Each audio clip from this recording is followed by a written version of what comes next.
I want this thing to look brand new, top and bottom. If I'm putting this much time and effort into something, guys, I want it to really look good. If it wasn't my machine, then I wouldn't care as much, but it's something that I'm going to be looking down at for years to come.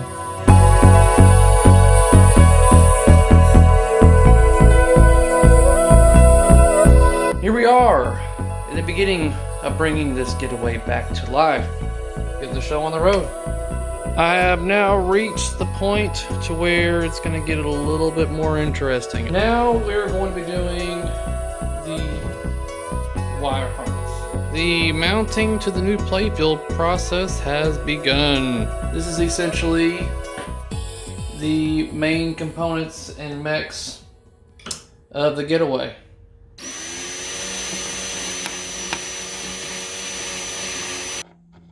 Slide right on in there. Got the trough area all assembled over here. So now we've come to the point to where I start doing that.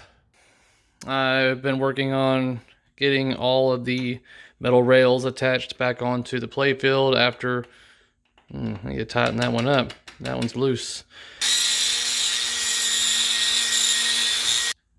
This is wrong. At first I thought I'd ordered wrong, but no, this is how these damn things come when you receive them. A lot of parts are required in order to get your pop bumper working appropriately. Pop bumper switches are attached. So I'm gonna get a hold of my buddy Jason, and once again, he's gonna lend me a hand, and we're gonna get all new wood rails.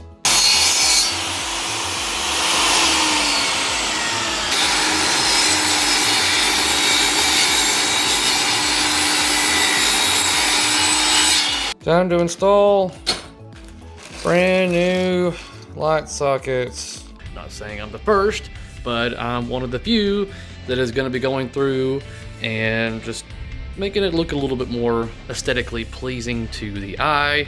And this is where I'm at now. The only thing left to do is the general illumination. But all the switches and flash bulbs and solenoids are wired up.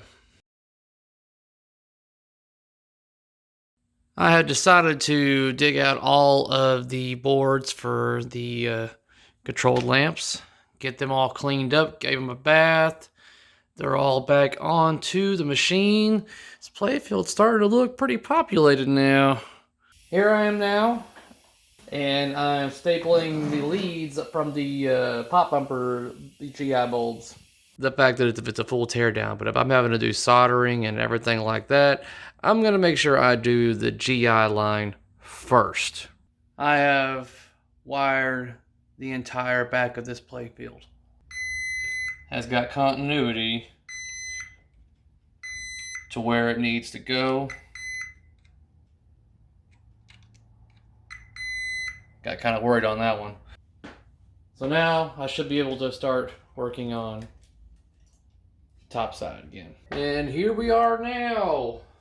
Got the nice and shiny new side rails on. I mean, so shiny that you can actually see a reflection off of this. I now have all star posts in place. Let's see if we can fix that up a bit. And that looks a lot better. All right. Got the cabinet rails on here. I'm going to install the LEDs while I've got the Playfield in this position to make things a lot easier. LEDs are all in here. I want to say the only thing left to do is flipper bats. I have yet to receive those. Yeah, it's painted. Metal's all polished up. Reattached. High voltage sticker has been put back on there with the 4 staples, just like they did on the originals. Here we are, guys. We're getting closer. Time to install my red Titan rubbers on this. And after 2 years, it's finally come to fruition. Alright, I've got my items back from powder coating.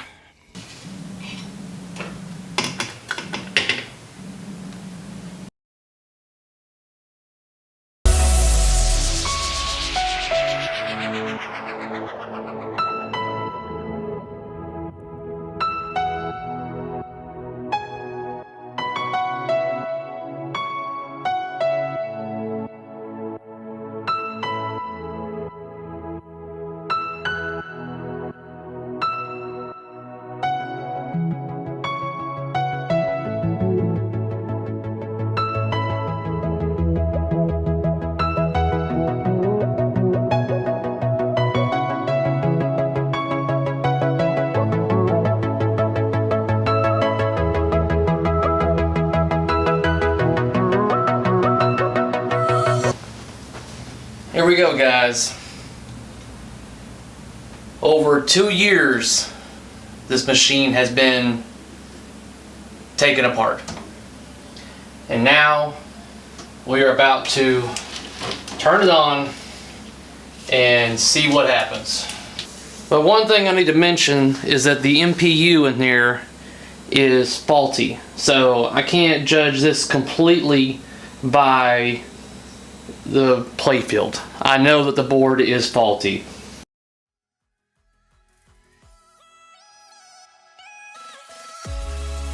If there is anything that I love more than a pinball machine that looks good, it is one that is also very effective and working.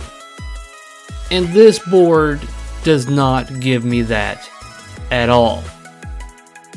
This is not good.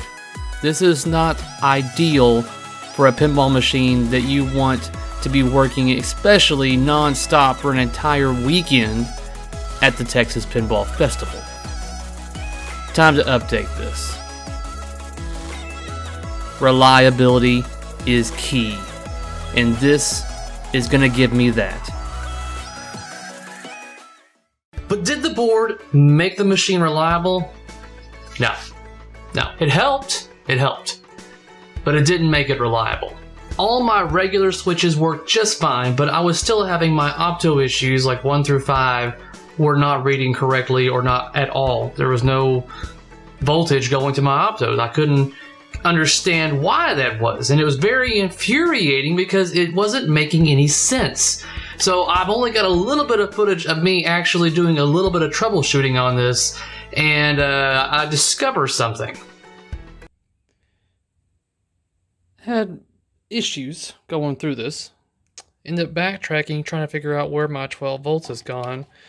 So going through all of this, I eventually make my way up to here. And I'm like, where the hell is this capacitor at? I do not recall removing this, and I'm pretty sure the machine worked fully years ago, but I guess I could be wrong, but there's a damn capacitor missing right here. I don't have any of these in stock. So going over the schematics, come to find out that this capacitor is not necessarily required in order for the game to work. No, but it is definitely needed in order for the longevity of your board and all the operating's, things to be going good for 12 volts because it's filtering your 12 volts, making it better. So I replaced that capacitor and I upped it from a 25 volts to a 35 volts, but something to note also, guys, is that C2 as well as C8 on these boards for your WPC games tend to leak. So if you have a WPC game, you might want to take a look at your board to make sure that you're not seeing any leakage around that capacitor as well as C8. And just surfacely, just looking at it, sometimes is not good enough. Sometimes it can even leak into the traces. So I replace and upgrade that capacitor on the board, and guess what? Yes, still not working. But like I said, in retrospect, at the time I was going through the schematics and it was like, okay, so I figured out that that capacitor was definitely not required. So yes, the board was working and it was running for the year that I had it without that capacitor. So take that for what it is, but then I knew at that point, it can't be the board. It can't be the board because all my connectors are good, everything was great, I had 12 volts going all the way to where it should be going, and then for some odd reason I wasn't getting voltage to my optos. I was like, that's it. Let me look underneath the playfield and look at my opto boards and see what we got going on right there. So lifted up the playfield and I went through all the connectors and I found out I messed up whenever I was assembling this game, guys. I assumed that all those connectors were keyed to where you cannot swap them out. Turns out you can swap out cables even though they are keyed. And let's talk about that. My issue with the opto sensors was this connector, if I can get an angle, this one on this board and this one on this board back here. So these two were swapped, making my opto sensor issue very prominent. Once you put those in the correct order, then all should be working good. After I swapped those connectors and put them in the correct place, the game worked 100%. Everything worked. It was great. It was a fantastic feeling. I had to brag to my wife a little bit. I'm like, baby, I got this game 100% working on your birthday, just for you. She didn't laugh, but that's when it happened. And so now I was pleased that the game was fully functional. Now came the time to put more money into the game by adding mods. And one of those mods is the mountain mod, which is very common to see in games these days. And the thing is, there's like 3 different versions that you can get of this mountain mod through various people or websites. I wanted a particular one from a website, but they were actually out of stock. But I'm kind of glad with the decision that I went to go with Mr. Tantrums, because I got a bare bones, just framing 3D model straight off the press. Because 1, I'm cheap. 2, I wanted to airbrush it my way. I think he hand brushes his. He's not doing the airbrushing thing just yet, but I wanted to airbrush mine because I wanted it to have a little bit more of a realism-esque to it. And I'll go over that now. And here we have the mountain mod. This was done by Mr. Tantrum, available on Pinside. I was able to make a deal with him to get the price a little bit better if he just let me do the airbrushing. So now I'm going to airbrush this thing to look more like a mountain. Very good though, very good craftsman. Like I say craftsman, I mean like the 3D printing quality that he does is very good. I highly recommend it. Got the base coat on there now.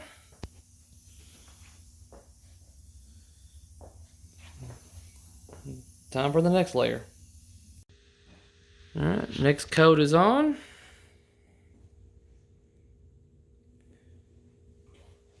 Time to work on the next layer. Next coat is complete.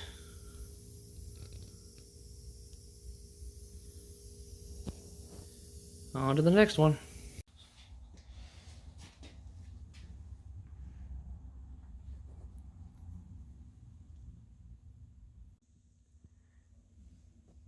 There we go.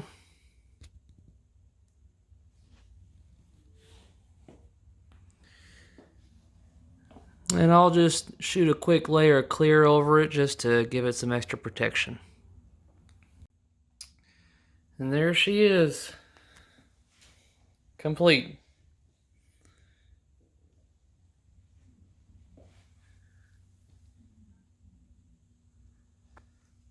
Yeah, we'll let her dry and then we'll put her in the machine. Alright, so let's go over everything, if that's alright, just to give everyone, make sure I give credit where credit is due for what all is in this game. So first off, let's start from the top up. These little babies right here are from Measle Mods or Measle Mods. I think it's Measle Mods. But those are to be purchased on their website. These I've added to the topper effect just so everyone has an idea what that looks like. Let me show you. And that is what that looks like with that mod on there. And I'm telling you right there, that is plenty distracting whenever you're in multi-ball mode, without a doubt. Moving on is the mirrored back glass that is available through Classic Playfield Reproductions. I purchased this through Marco, but mainly I went through Marco so I could get it faster. But I want to say they get it through CPR. I want to say that's who they get it from. If they don't, I'm sorry, but I'm not trying to lie. That is just the information I have on the top of my head. But I got this one through Marco Specialties. Very good.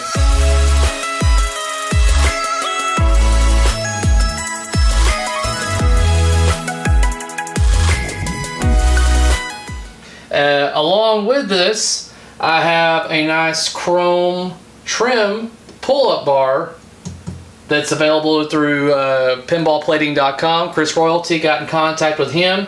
I was able to get this, as well as a metal version of the H channel for the back box, but I just wanted it to be bare steel, and he can do that. He doesn't offer it, but I told him I needed it to be bare steel so I could have them powder coated to match what I've already got powder coating. He does the powder coating and everything as well, but I wanted it to be the same color. I didn't want any kind of issues with color matching. So he sent me a bare steel H channel and a U channel, and I was able to get those powder coated to match the rest of my machine. So props to Pinball Plating for giving me that. I say giving, he didn't give, but giving me the service that I needed. Alright, moving on, I've got Comet Pinball LEDs, 2 SMD frosted throughout the entire machine. Frosted white. I got some reds mixed up in here, just every other one at the top, just to add a little bit more red to the back glass, and honestly, I don't really notice that big of a difference. So if you want to go completely frosted white 2 SMD, by all means go right ahead. I tried all red like I've seen people do, and it just does not look good in my opinion. So, moving on to the inside, the only thing I really had to do with these boards, and that's the thing I guess I'm lacking on this restoration, is not going through and replacing all the capacitors and stuff like that. I didn't do a lot of that. So chances are down the road I will have to do power board work. I'll have to probably more than likely replace some of these, you know, these capacitors right here. Ah! Shout out to you, Todd Tucky, for that. But replace some of these capacitors and stuff like that. But the only ones that I actually ever did on this game was replace the C2 that was missing. C8 was fine. I didn't see any issues with that one. Moving on down here, I have got the Color DMD from Color DMD, obviously, and these are just some regular old audio channels. I think they're 4-inch channels for, like, you know, car stereo kind of thing. I went with these mainly because of the color. Not gonna lie, there's no, like, you know, other reasoning behind the quality other than the color. It looks good, and you know what, it sounds great too, so I'm not going to complain about it. It just happened to work out. It's plenty loud enough, even though it's just, you know, the channel the way it is, just a mono channel split between them, but I've actually got them tied together so they now actually have the same audio quality through both channels, and the subwoofer sounds good. So I'm not complaining about sound quality. Eventually I will upgrade to a Pen sound, but not right now. But in the future, that is my plan. Got the MPU from arcadeshop.com. Let's see here. I'm trying to think if there's anything back here else that I did or got from somebody, and I don't think so. Alright, so let's go over the Playfield now. There's a lot here, so we're going to go over it little by little. Here we go. Essentially, I found this police car. This was available through an online store somewhere. That's not going anywhere. But I wanted it to be able to be removed if I need to access the machine. So that's on there, I think, just by some Velcro. But that's not going anywhere. This is available through websites as well, but knowing me, I'm cheap, so I just made it myself. Just did a reproduction of it myself, got it printed out and laminated, so now that's on there good, the hairpin turn. All new plastics from CPR. Those took a couple of weeks to get in. That's actually very good quality stuff, so highly recommend them for the CPR and the plastics. I've already been over the mountain mod. I've seen this mod before available on Pinside as well. Once again, I'm cheap. They wanted like 35 bucks for it. I was like, no. So I was able to craft this myself in a 3D program and had a buddy of mine print it out. My brother did a lot of the actual 3D modeling for this and was able to get it together. Made the sticker for it. I've even got my logo on this, so it adds a little bit of an extra like mine to it. So that's done. This is available through Mr. Tantrum on Pinside. Highly recommend this. Very easy to install and looks amazing with the game. Now, typically on all your games for Getaway standard is just a clear plexi right here. I have altered this, and funny enough, after I did this, now I'm starting to see people do this as well via a decal. That is not what I used. I got this car like eBay. It is the appropriate car for this game. And this is actually just an airbrushing behind this with masked off to make it look like the road. Now, of course, that is what I had at the time. Now I'm seeing that evidently someone has made it to where it matches the style and type of road on the Playfield, which is very tempting for me to, you know what, get that instead. But at the time, this is what I've got, and I'm perfectly content with it. This adds a little bit of a challenge to the game as well, guys, having this the way it is, because you're not able to see the ball coming down this right orbit to plan your shot accordingly. So this adds extra difficulty to the game. Some of you may like this, a lot of you probably will not. Moving on to the Donut Heaven. Now, this is the second version of this that I've gotten. The first version I had was through Measle Mods, and it worked, and it looks good. I actually ended up putting that on my location getaway, and I upgraded to this bad baby. There's no way that you could tell me that this doesn't look good. This is a 3D printed model and LEDs throughout to make this glow and make the inside glow. On the inside, the donut glows. This is a very good mod. I highly recommend this one. I even recommend this one more than I do the stoplight, because this basically just, oh, it looks so good. But you can customize what you want on this, guys. You can tell him that you want a particular color of roof. He has all different kinds of versions that you can order to your needs. So by all means, contact Mr. Tantrum on Pinside for that. Another simple mod through Mr. Tantrum on Pinside is this plastic piece right here. This simple little plastic piece, because normally there is no plastic here. It's just bare ramp behind this and the targets. So this adds just a little bit of a little extra there, so that's also available. I have the do not enter sign on this flap right here, because obviously you don't want to go back in there, nor should you be able to. I saw these available, I want to say. I ended up crafting it myself, putting it on here. All rubbers are from Titan. I put Titans on all my games, Titan rubbers throughout. This is an all red kit. All the rubbers that you need are available on the all red kit. I didn't have any missing rubbers or anything like that, so that one's a good to go. I was so excited to be able to find the all chrome flipper bats. These are plastic with a chrome finish, so they're not like the heavy flipper bats that I've seen in the past before. These are very shiny, very clean. They go very well with what I was wanting to go for, so I'm happy with those. I want to say I got these through Pinball Life.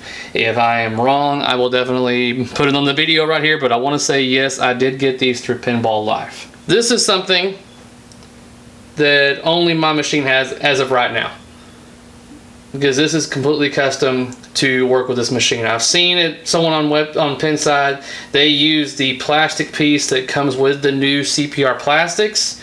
I liked it, but I wanted it to be this right here, this color, and the way it's set up, this orientation of it. The way they had it set up was basically a good foundation of what I felt would look better. And so I went with this instead of the decal over the metal right here.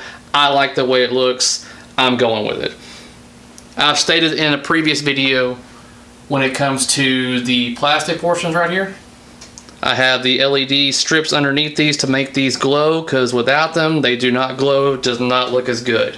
I have custom laminated cards that my brother also created, and all the chrome vinyl was completely hand put on here, piece by piece. A buddy of mine was able to get that printed for me, and I had my brother also attach that. So that is also completely custom. Nobody else has this. So this is a one-off custom for me. It looks amazing. And of course we have our lockdown bar receiver cover available through Titan. I went with a push start button instead of the turning key mod to anticipate Texas Pinball Festival. I wanted it to be just a push button. I didn't want to take a chance of someone taking the key or breaking the key off, and just I didn't want to take that chance. So I have swapped out to the engine start button, as you would see in a lot of modern day cars. Custom chrome vinyl again, as well as custom cooling inserts as well. Custom shifter knob. This is all my doing, as well as the printing job that was done to still show the shift up and shift down as well down here. So that is a lot of people do the different knob or a glowing knob, but I want to say I am the first to actually have a leather boot to attach that, to make it a little bit more of a, for you car enthusiasts out there. So I decided to go with black flipper buttons instead of the glowing ones that I had before. I just like the look of it better. I may in the future end up going to a chrome button. That's a thought, but I have not pulled the trigger on that yet. The powder coating is a ruby powder coating, so there is metal flaking throughout that. It gives it a nice little shimmering look. That is done by a local business here in town, Advantage Powder Coating. They've done my other machine, the Last Action Hero. I'm very pleased with the results that I get from them, so I will stick to them. Not to mention they're local, so I can get a quick turnaround. The decals are from Retro Refurbs. Very good decals, no issues with them, so very pleased with that as well. And I want to say that that is all. Pin stadiums, obviously. Pin stadiums are on here. I put them on all my games, especially after I do a restoration on them. So yes, pin stadiums from pinstadiums.com also. I went with side art instead of side mirrors, just for a change of pace. I think I've got side mirrors on all my other games, but I was like, you know what, I'm going to do just the art on this one. And I'm glad I did. It looks great. I was able to print these off from a buddy of mine to save me a little bit of extra cash on that as well, because I think the original site that had them, they've been sold out or out of stock or something like that. But I was able to get the art file, printed them off for myself. And I think that might be it.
Well guys, that's it.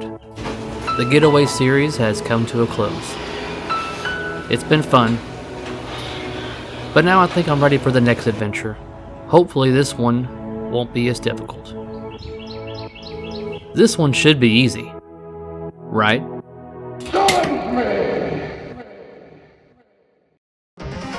That's going to wrap up my Getaway series, guys. Thanks for all of you out there that decided to watch episode 1 all the way through the finale. And now I told you that I would let you know, and that is what the total cost savings were throughout this entire project. There are those of you out there that said I should have bought all new this, all new that, but I managed to scrape by and save a whole bunch of cash by doing it my way. And that total amount for the whole project was $862. I look forward to my next project, and if you do too, then by all means give me that thumbs up to let me know. And if you haven't already, do not forget to hit that subscribe button down below. That way you can be notified of whenever I upload something for your viewing pleasure. Until next time, guys, peace out.